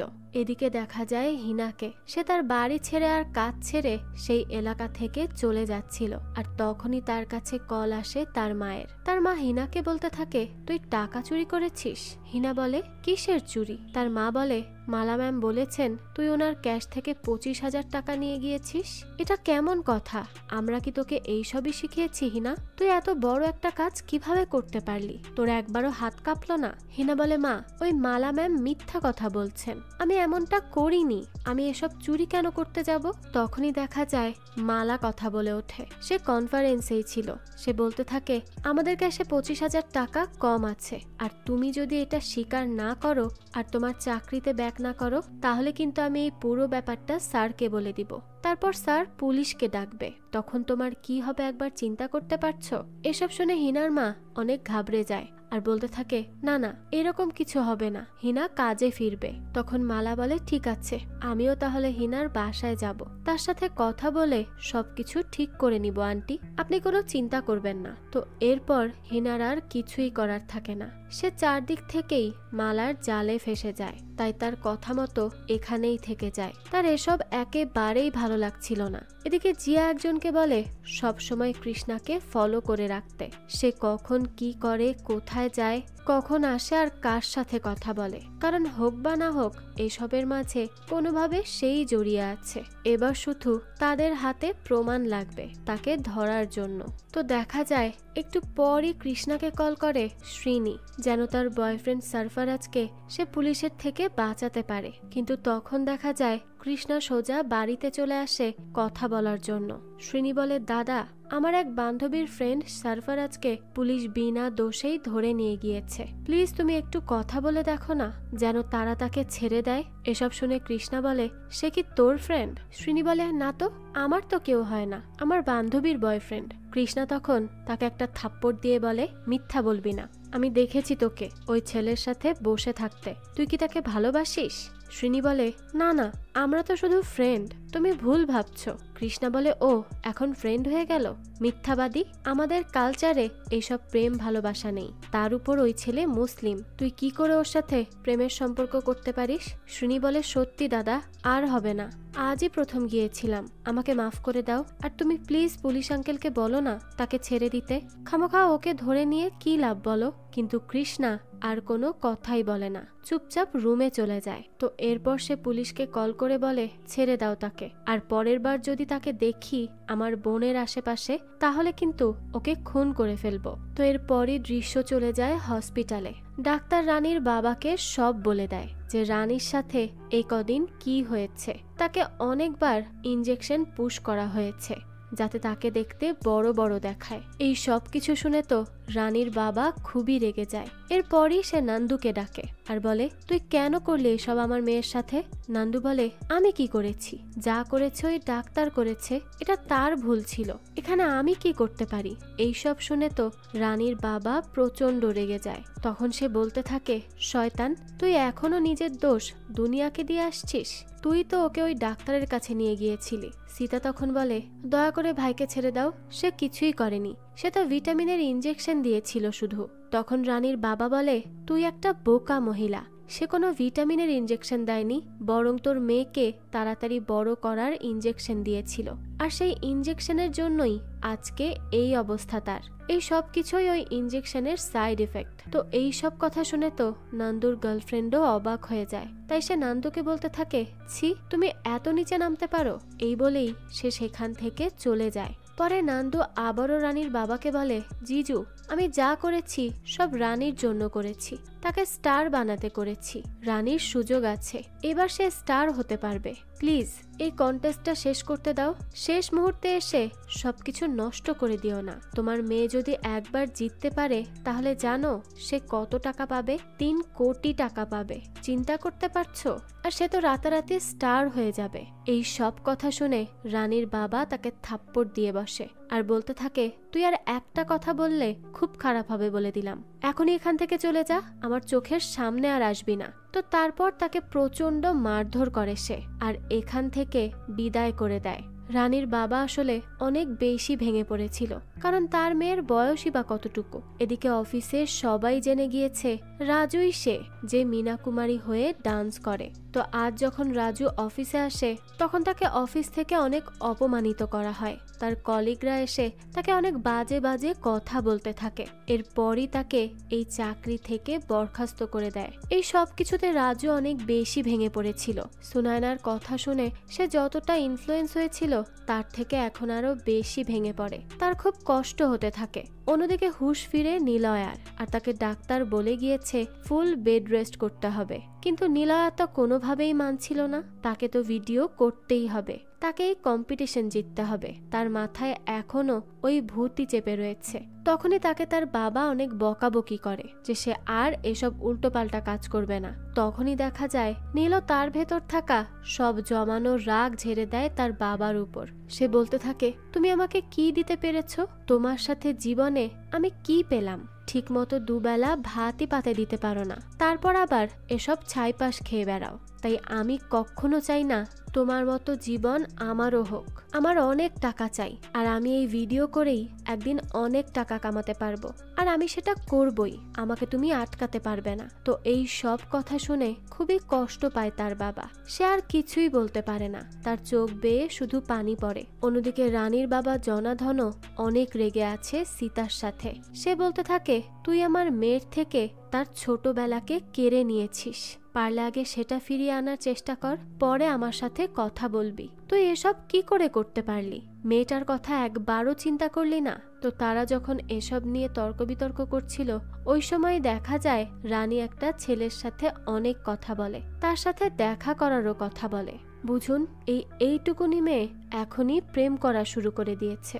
তো রানী কার সাথে কথা বলে তা তো জানা যায় না, তবে পরবর্তীতে এই সব কিছু রিভিল হবে। এদিকে ফেটিশ গার্ল লাইভে আসে, আর এখানে এসে সে সবাইকে বলে সে তাদের অনেক মিস করেছে। তখনই কৃষ্ণা তার ফেক আইডি স্বামী দিয়ে বলে, খুব খুশি হলাম তোমাকে আবারও ফিরতে দেখে। হিনা বলে, আরে স্বামী, তুমি আমাকে সাপোর্ট করবে তো জেতানোর জন্য? কৃষ্ণা বলে, হ্যাঁ অবশ্যই করব। তো তারপরে সেখানে মালা আসলে লাইভ কেটে সে জিনিসপত্র ঠিক করে। তখন মালা বলে, তুমি কি করে এত ছোট ঘরে থাকো? আমি তো থাকতে পারি না, খুব ছোট্ট এই ঘরটা। তুমি তো আরো বেশি কিছু ডিজার্ভ করো, যেমন একটা সুন্দর ঘর, একটা ভালো গাড়ি, দামি কাপড় চোপড়, এই সব কিছু। তখনই হিনা বলে, আগে তুমি তোমার মোবাইল চেক করো, তারপর কথা বলো। তো পরে মালা তার মোবাইল চেক করে বলে, এইসব কি? আসলে গত দিনের সব কার্যকলাপ রেকর্ড করে রেখেছিল হিনা, কারণ মালা তাকে বেশিরভাগ দিনই হেনস্থা করত, যা হিনার একেবারেই পছন্দ ছিল না। তার উপর মালা ছিল বিবাহিত, তাও তার এইসবে কিছুই যায় আসতো না। কিন্তু এখন তো হেনা এই সব কিছু দেখিয়ে মালাকেই ব্ল্যাকমেল করে। যেই মালা কিছুক্ষণ আগেও তাকে ব্ল্যাকমেল করছিল সেই এখন হিনার কাছে বন্দী হয়ে যায়। মালা তখন বলতে থাকে, তোমার তো সাহস কম না, তুমি আমাকে ব্ল্যাকমেল করছো? এর ফল কিন্তু ভালো হবে না। হিনা তখন বলে, হ্যাঁ করছি, কি হবে সেটা আমিও দেখে নিব। আর তুমি বেশি বাড়াবাড়ি করলে কিন্তু তোমার হাজবেন্ডকে এই ভিডিও আমি পাঠিয়ে দিব, তখন বুঝবে তোমার জীবনে কি হয়। মালা এই সময় অনেক রেগে যায় আর বলতে থাকে, তুই নিজেকে কি মনে করিস? হ্যাঁ, তোর মতো মেয়েদেরকে তো এতটুক বলার সাথে সাথেই হিনা তাকে থামিয়ে দেয় আর বলতে থাকে, আমাদের মতো মেয়েদেরকে তোর মতো মানুষরা ইউজ করে, তাই তো এজন্যই আমি বিদেশ যেতে চাই, নিজের নতুন জীবন শুরু করতে চাই। আর এসকেপ আমাকে সেই টাকা দিচ্ছে, তাই আমি তাদের এখানেই কাজ করছি। তুই এখন এখান থেকে যা, চুপচাপ যাবি, আর একটা কথাও আমি শুনতে চাই না। কিন্তু মালা তো চুপ হয় না, সে বলতে থাকে তোর টাকা চাই তো, ঠিক আছে যত টাকা লাগে আমার কাছ থেকে নে, কিন্তু এই ভিডিওটা ডিলিট কর। হিনা বলে তুই আর তোর টাকা এই সব নিয়ে এখান থেকে এখনই চলে যা, আমাকে তোর মুখও দেখাবি না, আমি না হলে এই ভিডিও দিয়ে তোকে জেলে ভরবো, কথাটা মাথায় রাখিস। এরপরই দেখা যায় হিনা মালাকে ঘাট ধাক্কা দিয়ে বের করে দেয় আর একা একা বসে অনেক কান্না করতে থাকে। এদিকে সুনায়না রাজুর কাছ থেকে জানতে পারে যে তাকে অফিস থেকে বের করে দেওয়া হয়েছে। এটা তারও বেশ খারাপ লাগে, তাই সে এবার রাজুকে নিয়ে সোজা চলে আসে তার বসের সাথে কথা বলতে, কিন্তু রাজু কোনোভাবেই বলতে চাইছিল না কথা। তারপরও তাকে জোর করে সুনায়না নিয়ে আসে আর রাজুর বসকে জিজ্ঞেস করে সে রাজুকে কেন এই অফিস থেকে বের করে দিয়েছে, তার দোষটা কি। সে নিজেকে মেয়ে মনে করে, কিন্তু এই জন্য তো সে তাকে কাজ থেকে বাদ দিতে পারে না। তখন তার বস বলে আমি আমার অফিসে এরকম লোক রাখতে চাই না যার জন্য পরিবেশ খারাপ হবে, আর আমার অফিসের কোনো এমপ্লয়িও এটা চায় না, তাই তোমরা এখন এখান থেকে আসতে পারো। তো তখন দেখা যায় সুনায়না তাকে অনেক কথা শোনায়, এরপর রাজুকে নিয়ে সেখান থেকে চলে আসে। এদিকে কৃষ্ণাকে কল করে হিনা আর তাকে বলে সে যেন হিনাকে সবসময় সাপোর্ট করে, তার জন্য এই কম্পিটিশন জেতাটা খুবই গুরুত্বপূর্ণ আর সে জানে সেই এই কম্পিটিশনটা জিতবে। তখন কৃষ্ণা বলে আম সরি, কিন্তু তোমাকে তারা জিততে দিবে না, কারণ এটা আগে থেকেই ফিক্স করা যে তারা কাকে জিতাবে। আসলে তারা চায় কোনো গরিব ধরনের মানুষকে জিতাতে, অর্থাৎ যারা গন্ডগ্রামে থাকে এরকম, যেমন রানী, নিলয়া এদেরকে। তাই তারা তোমার ডায়মন্ড আসা ব্লক করে তোমাকে হারানোর চেষ্টা করবে, আর আমার মনে হয় তোমার জন্য এরকম ভিডিও করাও ঠিক না, তাই এসব ছেড়ে দিলেই তোমার জন্য ভালো হবে। এসব শুনে হিনা বলে আমার টাকার প্রয়োজন, আমার বাবার ক্যান্সার, তাই কম্পিটিশনটা জেতা খুব প্রয়োজন আমার জন্য, এজন্য আমার যা করতে হয় আমি করব, আর আমি জানি তুমি আমার পাশে থাকলে আমার কিছুই হবে না, আমাকে কেউ হারাতে পারবে না। কৃষ্ণা এইসব শুনে বলে ঠিক আছে, আমি চেষ্টা করব আমার সর্বোচ্চটা দিয়ে। হিনা তখন বলে তুমি কি আমার সাথে দেখা করবে, আমি তোমার সাথে দেখা করতে চাই। কৃষ্ণ তো এই কথা শুনে অনেক বেশি এক্সাইটেড হয়ে যায়, কারণ সে এখন হিনাকে অনেক বেশি পছন্দ করতে শুরু করেছে। অন্যদিকে রাজু যখন পারফরমেন্স করছিল তখন সেই বাড়ির নিচে চলে আসে তার বাবা আর বলতে থাকে এখানে তো তার বাইক, তাহলে রাজু কোথায়, ডাকো তাকে, তার নাকি চাকরি চলে গিয়েছে। এদিকে উপর থেকে অনেক বেশি ঘাবড়ে যায় রাজু যে তার বাবা যদি তাকে এখন এই অবস্থায় দেখে ফেলে তাহলে তার কি হবে। সুনায়নাও তার সাথে ছিল, তো সে তখন তাড়াতাড়ি করে তার সব কস্টিউম মেকআপ খোলার চেষ্টা করে, কিন্তু রাজু তো থ হয়েই বসে থাকে। তো এরপরই দেখা যায় রাজুর বাবারা উপরে আসছে দেখার জন্য। রাজু তখন খুব ঘাবড়ে যায় আর সুনায়নাকে বলে এখন কি করব, বলে দিব কি বাবাকে সব। সে যে কি করবেন তখনই সেখানে তার বাবা চলে আসে আর দেখে রাজু তো নরমালি আছে। তো তার বাবা বলে এটা আমি কি শুনলাম রাজু, তোমাকে চাকরি থেকে বের করে দিয়েছে? রাজু বলে না বাবা, বিষয়টা এমন না। তারপর রাজুকে তার বাবা রাজুর নাচের ভিডিও দেখায় আর বলে এটা কি তুমি? রাজু বলে হ্যাঁ বাবা, আমি তোমাকে সেটাই বুঝিয়ে বলতে আসছিলাম। তারপরই তার বাবা বলে এইসব কি টাকার জন্য করছো? টাকার জন্য মেয়ে এসে যে ভিডিও করছো, তোমার লজ্জা করলো না? রাজু বলে না বাবা, টাকার জন্য করছি না। তার বাবা তখন বলে তাহলে কোন শখ পূরণ করতে করছো? কেন মেয়ে এসে যে এইসব করছো বলবে কি, কারণটা কি এর পেছনের? এরপরই সে রাজুকে একটা থাপ্পড় দিয়ে বলে এই জন্য কি আমি তোমাকে পড়াশোনা করিয়েছিলাম? এই দিন দেখার জন্য আমি আমার জীবনে বেশি টাকা ইনকাম করিনি, কিন্তু তার বদলে অনেক সম্মান অর্জন করেছি, আর আমার সেই কষ্টের সম্মানকে নষ্ট করতে দিব না আমি। তো সে রাজুকে অনেক কথা শোনাতে থাকে আর তাকে এই সব কিছু জানিয়েছিল রাজুরই অফিসের একজন কলিগ। যাই হোক, তো সেই সময়ই সেখানে সুনায়না আসে আর বলতে থাকে স্যার, আপনি যাকে ছেলে ভাবছেন সে আসলে মেয়ে, শুধু তার বডিটাই ছেলের, আর আপনি যদি তাকে সাপোর্ট করেন তাহলে তার জন্য সবটা ইজি হবে। তো এখানে রাজুর বাবা অনেক কথা বলে, তাই রাজু বলে প্লিজ সুনায়না তুমি যাও, আমি আমার পরিবারের সমস্যা নিজে সামলে নিব, তোমাকে এর মধ্যে পড়তে হবে না। এই কথা শুনে সুনায়নাও অনেক কষ্ট পায়, কারণ সে রাজুকে এতদিন বন্ধু হিসেবে সামলে এসেছিল, কিন্তু রাজু আজ তার সাথে একটু রুড বিহেভ করে, তাই সে কষ্ট পেয়ে কান্না করতে করতে সেখান থেকে চলে যায়। অন্যদিকে বাড়ি আসে নিলয়া, তখনই তাকে স্কেপ লাইভ কোম্পানি থেকে কল করা হয়, কারণ নিলয়া পারফরমেন্স করেনি আর স্কেপ লাইভে আসেওনি। তখন নিলয়া বলে তার অ্যাক্সিডেন্ট হয়েছে, সে আর এই কম্পিটিশনের পার্ট হতেই পারবে না। তখন জিয়া বলে দেখো, তুমি যেমনই আছো লাইভে আসো আর তোমার ফ্যান্সদের জানাও, কারণ তারা তোমাকে নিয়ে চিন্তায় আছে। হতে পারে তোমাকে তারা এইভাবে দেখে আরো বেশি তোমার জন্য চিন্তা করবে, আর তারা তোমাকে এত ভালোবাসে যে হতে পারে কোনো পারফরমেন্স ছাড়াই জিতিয়ে দিবে। তো এই কথার মাধ্যমে বোঝা যায় এরা হয়তো ফিক্স করেছে তাকে জেতানোর। এদিকে রানীকে তার মামা ডেকে বলে, তোর সুন্দর ভবিষ্যতের সবচেয়ে বড় শত্রু হচ্ছে তোর বাবা, তাই তোকে এই কম্পিটিশন যে করেই হোক জিততে হবে। তারপর যখন তুই টাকা পাবি তখন দেখবি আজীবন তোর বাবা তোর কথায় উঠবে আর বসবে। তারপর এদিকে ফেটিশ গার্ল লাইভে আসে, ওদিকে রানী লুকিয়ে লুকিয়ে নাচ করে। আর রাতে যখন নিলয়া চেক করে তার কমেন্ট বক্স, তখন সে দেখে তাকে মানুষ আজে বাজে কথাবার্তা বলছে, কারণ সে কিছু করতে পারেনি তাই। তো এত ঘৃণা সহ্য করতে পারছিল না নিলয়া, তাই সে আসে আত্মহনন করতে। তখনই সেখানে তার বাবা বলে, এটা করে তুই কি খুশি হবি, সব পেয়ে যাবি? নিলয়া বলে, তুমি কেন এখানে? তোমাকে আমি বলিনি তো আমার জীবন নিয়ে কথা বলতে? একটা স্বপ্ন ছিল, আজ সেটাও চলে গিয়েছে, তাহলে আমার এই জীবন রেখে আর কি করব? তখন নিলয়ার বাবা বলে, ঠিক বলেছিস, স্বপ্ন না পূরণ হলে মরে যাওয়াই উচিত। আমারও ইচ্ছা করে মরতে, কিন্তু পারি না জানিস। আমারও তোর মতো একটা স্বপ্ন ছিল নাটকে অভিনয় করার, পর্দা উঠলে মানুষের হাততালি পড়ত, কিন্তু আমার পেট আমার সাথ দেয়নি, তাই স্বপ্ন ছেড়ে পেটের দায়ে কাজে লাগতে হয়। তারপর একদিন আমি মরতেও গিয়েছিলাম, কিন্তু তখনই তোর আর তোর মায়ের চেহারা আমার চোখের সামনে ভেসে ওঠে। তখন আমি বুঝতে পারি মরার জন্য অনেক কারণ থাকে, কিন্তু বাঁচার জন্য একটা কারণ হলেই হয়, আর আমার কারণ ছিলি তোরা। তাই সেদিন আমি তোদের সাথে বাঁচার সিদ্ধান্ত নেই। তবে এরপর থেকে নিজের কষ্টকে মদের মাধ্যমে দূরে রাখার চেষ্টা করতাম, তাই এখনো হয়তো বেঁচে আছি, কিন্তু তুই এইসব করিস না। আমি হেরে গিয়েছি, কিন্তু তুই জিতবি। আমি সব ছেড়ে দিয়েছি, কিন্তু তুই স্বপ্ন দেখা ছাড়িস না।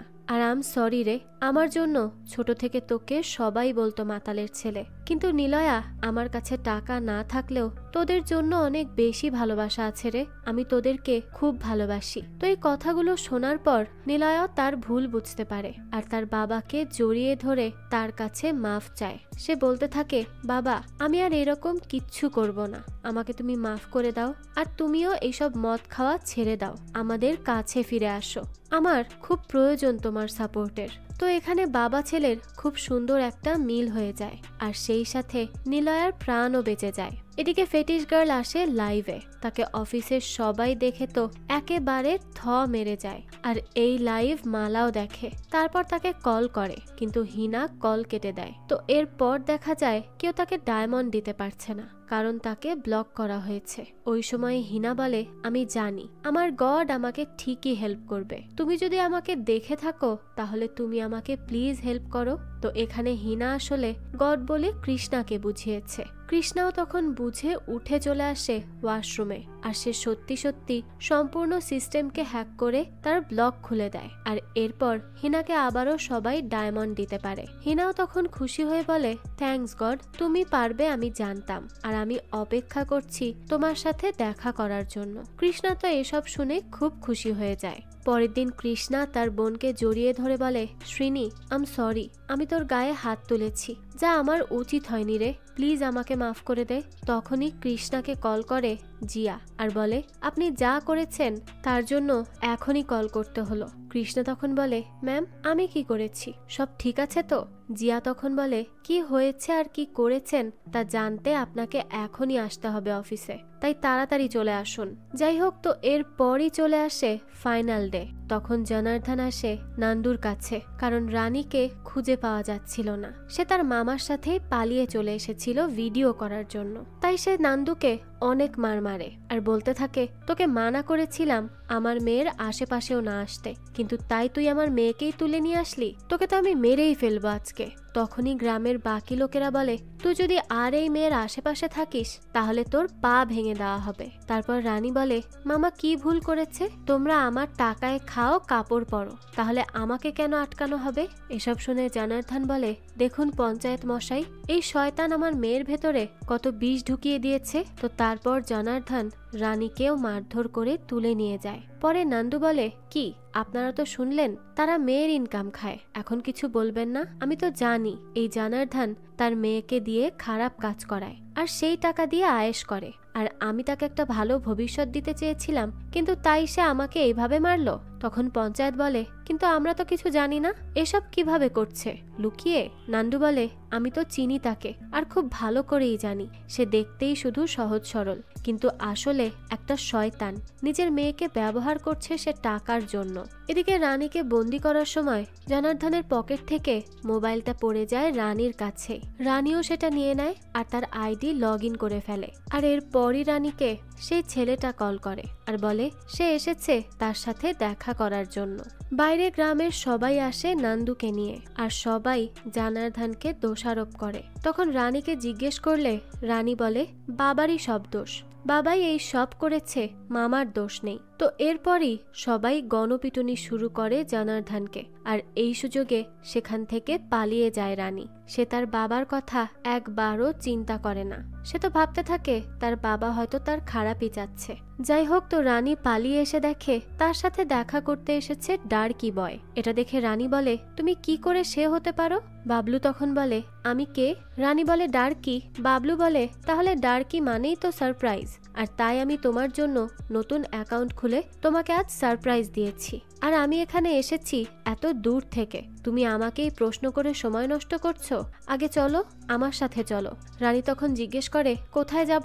বাবলু বলে, জিততে, কম্পিটিশনে প্রথম হতে। তুমি তো প্রথম হতে চাও ওই কম্পিটিশনে, তাই না? আর তুমি তো এমনিতেই নাম্বার 1। রানী তখন বলে, কোথায় করব পারফরমেন্স? তখন বাবলু বলে, যেখানে তুই নাম্বার 1 র্যাঙ্কে এসেছিলি সেখানেই সব শেষ হবে, মানে তুই কম্পিটিশন জিতবি। তারপর আমি তোর সুন্দর করে ভিডিও করব, মজা করব, চল তাড়াতাড়ি। রানীও তখন সেখানে দাঁড়িয়ে ভাবছিল সে যাবে কি যাবে না। অন্যদিকে কৃষ্ণাকে তার মা বলে, আরে আজ এত তাড়াতাড়ি তৈরি হয়ে গেলি, রাতভর ঘুমাসনি? কৃষ্ণা বলে, আসলে মা আজ কম্পিটিশনের লাস্ট ডে, তাই আর্জেন্ট আছে একটু। এদিকে শ্রীনি সরফরাজকে বলে, আমাদের সম্পর্কটা রাখা আর সম্ভব না।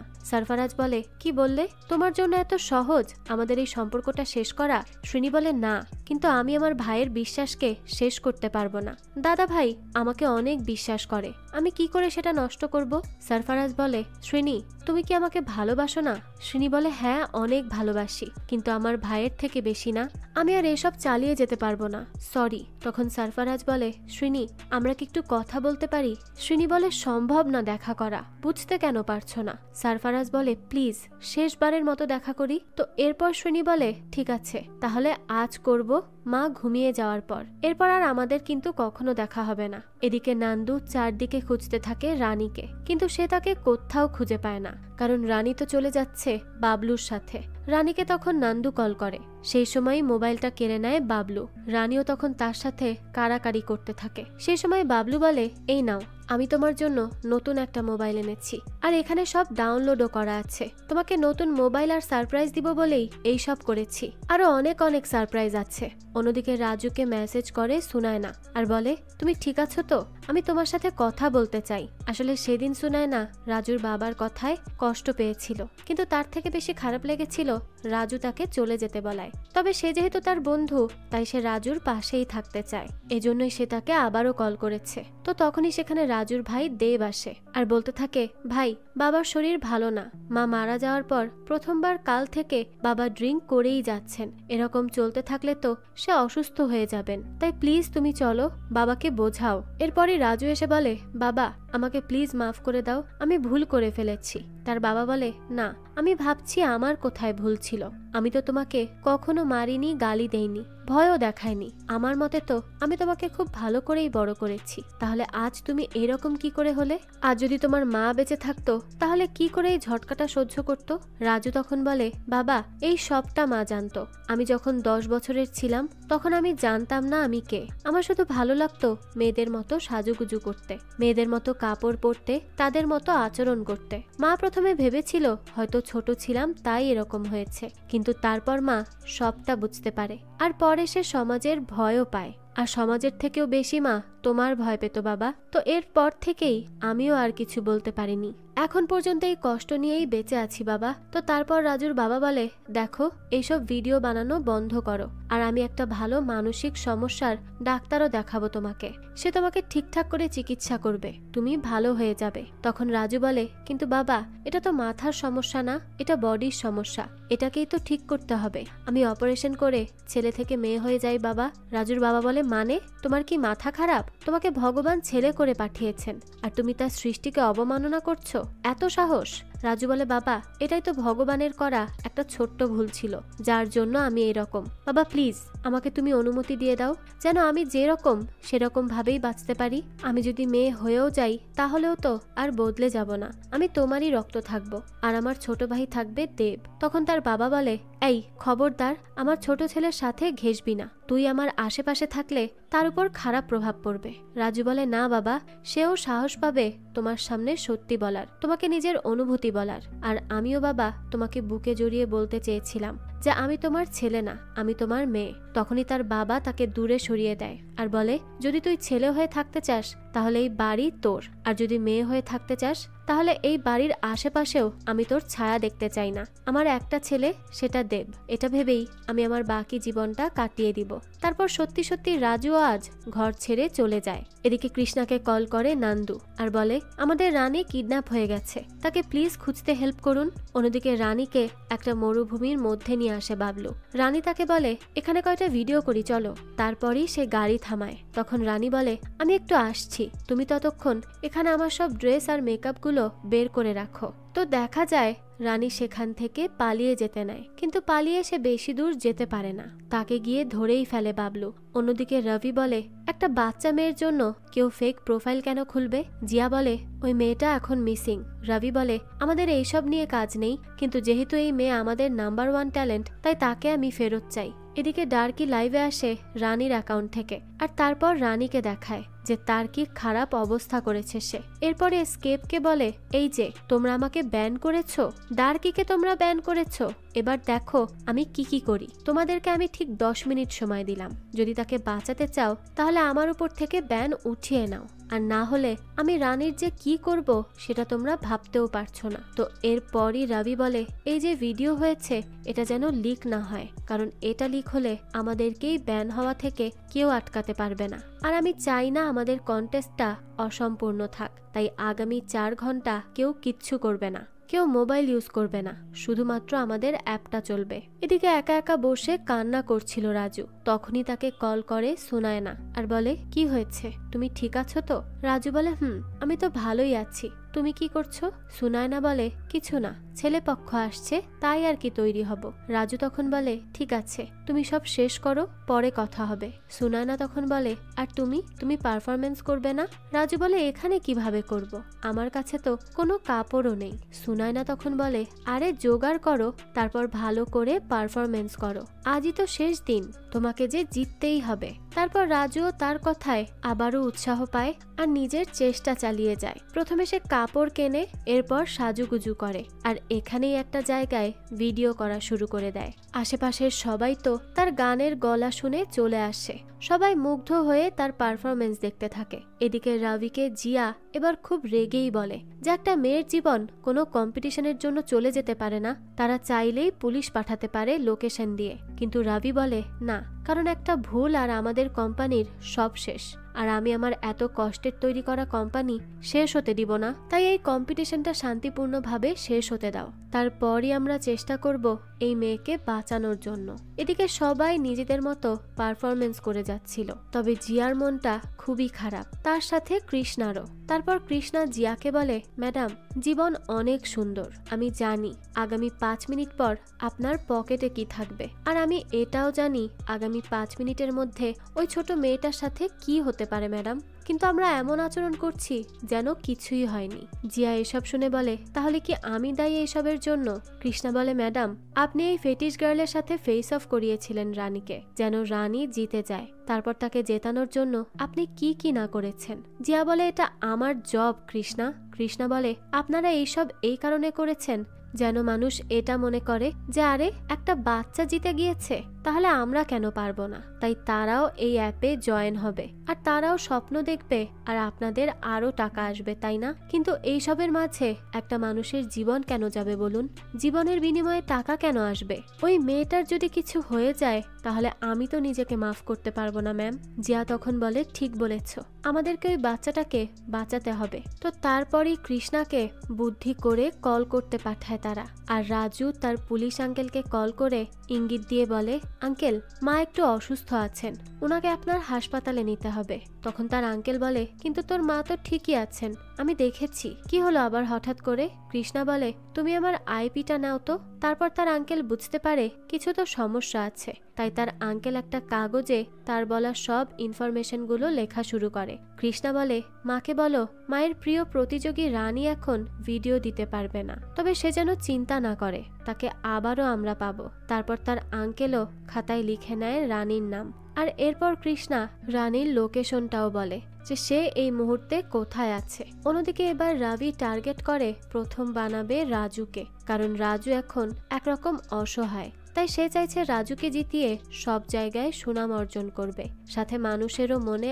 আশা ঢুকাবে যে তারাও চাইলে পারবে, আর তাদের কোম্পানির একটা অনেক বড় প্রফিটও হবে। কারণ এরকম কিছু হলে তো তাদের অ্যাপ নিয়ে চারদিকেই মানুষ কথা বলতে শুরু করবে, নিউজ করবে, ইন্টারভিউ নিবে, তাই কোনো সমস্যা ছাড়াই সারা দেশে তাদের অ্যাপ আরো বড় পরিসরে প্রমোট হয়ে যাবে। তো এরপর রবি কৃষ্ণাকে বলে, এই শোনো, জিয়াকে একটু ডেকে দাও, আমি তার সাথে কথা বলতে চাই। তখন আবারও তাদের কোম্পানিতে সবাই দেখছিল বাবলুর লাইভ, মানে তার পাগলামি। তারপর সেখানে জিয়া চলে আসলে রবি কৃষ্ণাকে বলে, তুমি পরে এসো কন্টেস্ট শেষ হলে। তো এরপর একে একে সবাই তাদের পারফরমেন্স দিয়ে যায়। এদিকে মরুভূমির মধ্যে বাবলু বেঁধে রাখে রানীকে। তখন রানী বলে, তুই তো জিতবি আমাকে এইভাবে বেঁধে রাখলে, যদি আমি ছাড়া থাকতাম তাহলে তুই কখনোই জিততে পারতি না। বাবলু তখন বলে, অদ্ভুত, তোর মধ্যে এত আত্মবিশ্বাস আসে কোথা থেকে? রানী বলে, আমার মধ্যে সাহস তো আছেই, এত আছে যে তুই তার সামনে দাঁড়াতেই পারবি না। এতজনকে পেছনে ফেলে এসেছি, শুধু শুধু তো আর নয়। তো তারপর বাবলু লাইভে বলে, তাহলে এটা হবে ফাইনাল ফেস অফ। তো এখানেও কিছু না করতে পারায় বাবলু রানীকে মারামারি করতে শুরু করে। ওইদিকে পুলিশও চলে আসে আর তার থেকে কোনো মতে বাঁচিয়ে নেয় রানীকে। এদিকে রাজু মিনার নামে নাচ করছিল, তবে রাজু নাম্বার 1 র্যাঙ্কে চলে আসে, সবাইকে পেছনে ফেলে। আর ঠিক এই সময়ই রাজু তার পারফরমেন্স থামিয়ে বলে, আজ আমি একটা সত্যি কথা বলতে চাই, আমার ভেতরে এই ভার অনেক বেশি লাগছে, তাই সব সত্যিটা বলে দেওয়ার পরও যদি আপনারা আমাকে জিতিয়ে দেন তাহলে আমি সবচেয়ে বেশি খুশি হব, আর এই মিথ্যা নিয়ে জিতে আমি শান্তি পাবো না। তো তারপর রাজু তার আসল ফেস দেখায় সবাইকে আর বলে, আমি একজন মেয়ে, বাইরে থেকে যদিও বা দেখতে ছেলে মনে হয়, কিন্তু আমার স্বভাব, আমার ইচ্ছা, আমার মন সব মেয়েদের মতোই।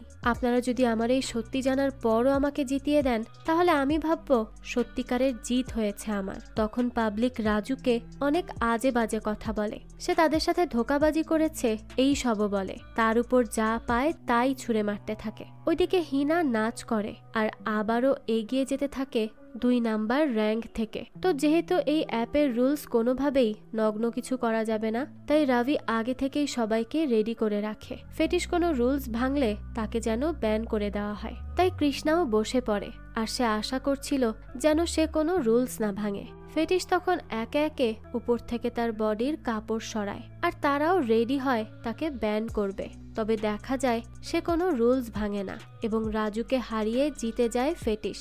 অফিসের সবাই তো খুব খুশি হয়, সাথে কৃষ্ণাও। তারপর হিনা তাকে এবং সবাইকে ধন্যবাদ জানায় আর বলে, আমি যেমনটা কথা দিয়েছি যে আমি এই কম্পিটিশন জিতে গেলে আমার রিয়েল ফেস দেখাবো, তো আমি আমার কথা রাখবো। রাত 9টায় সবাই রেডি থেকো আমার আসল ফেস দেখার জন্য। তো শ্রীনি এরপর কল করে কৃষ্ণাকে আর বলে, দাদা তোমার আসতে কি দেরি হবে? কৃষ্ণা বলে, কেন? শ্রীনি বলে, না, এতদিন ঠিক মতো ঘুম হয়নি তো। কৃষ্ণা বলে, না সমস্যা নেই, তুই ঘুমা আর মায়ের খেয়াল রাখ, আমি আসছি, তবে একটু লেট হবে। শ্রীনি তখন বলে আচ্ছা ঠিক আছে, সাবধানে এসো। তো তারপরেই শ্রীনি বেরিয়ে যায় সারফারাজের সাথে দেখা করতে। অন্যদিকে কৃষ্ণা একটা রেস্টুরেন্টে এসে বসে থাকে। সে অপেক্ষা করছিল হিনার জন্য। সে তো আজ একেবারে ফুল নিয়েই চলে আসে। আর এদিকে দেখা যায় রানীকে পুলিশ তার মায়ের কাছে দিয়ে আসে আর বলতে থাকে সে ঠিক আছে। আর এরপর থেকে যেন রানীর মা দয়া করে তার খেয়াল রাখে। আর এরপরই রানীর মামাকে ধরে নিয়ে যায় পুলিশ আর তাকে ইচ্ছে মতো পেটায়। এরপর বলতে থাকে তোদের মতো কিছু মানুষের জন্য বাচ্চারা তাদের ছোটবেলাটা ভুলে যায়, ছোট বয়সে বড় হওয়ার জন্য লেগে পড়ে। বাচ্চাটার শৈশবটাকেই তুই নষ্ট করে দিয়েছিস এইসব টাকা পয়সার লোভ দেখিয়ে।